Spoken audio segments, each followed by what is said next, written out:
where do you kind of see things right now between these two kind of pillars of college football in the state? Yeah, it's really interesting situation because if you think about it, you can argue, hey, Bronco Mendenhall proved to be a better hire than Justin Fuente, even though at the time I thought Bronco was this weird out of left field hire and Fuente was a home run. Right? I was just wrong, right? Those two played out the opposite way. Now you look at Tony Elliott, he's still going, and this season it will determine a lot about Tony Elliott's tenure at Virginia. But Brent Pry did not work out. I thought Brent Pry was a good hire at Virginia Tech.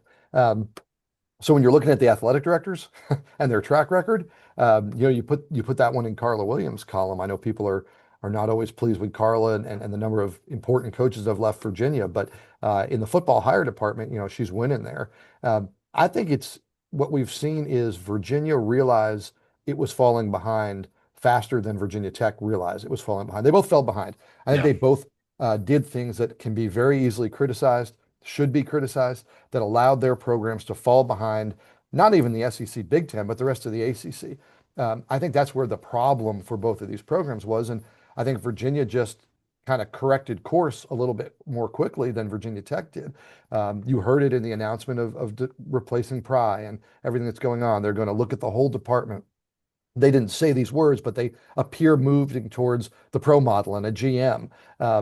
You need that, and they were slow to that. And so I think you're looking at two programs that right now Virginia's got a little bit of a leg up in terms of it's further into the process of remaking itself.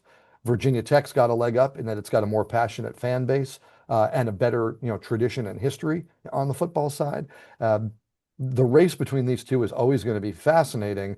But I think what was kind of a bummer here in the Commonwealth was they were both racing for the back of the pack, and they need to get back to that middle and that top. It's interesting that I guess we get the slight edge to Carla here in the coaching hires, and obviously Virginia fans would have qualms about Tony Elliott thus far, and obviously he's off to a decent start this year in year four, but Justin Fuente is the only coach of these guys with a winning record. Obviously, he benefited from some players that he inherited.